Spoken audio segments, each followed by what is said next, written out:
اقبال کہتے ہیں یہ نکتہ پیر دانا نے مجھے خلوت میں سمجھایا کہ ہے ضبط فغاں شیری فغاں روباہی و میشی.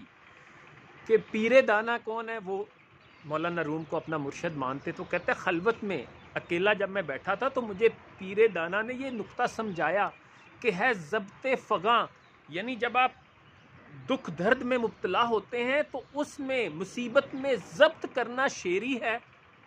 کہ ہے ضبط فغاں شیری فغاں روباہی و میشی، اور رولا ڈالنا، رونا دھونا، مصیبت میں جو ہے وہ گلے شکوے کرنا تقدیر کے، وہ کہتا ہے یہ روباہی و میشی ہے، یہ بکریوں کا اور لومڑیوں کا کام ہے.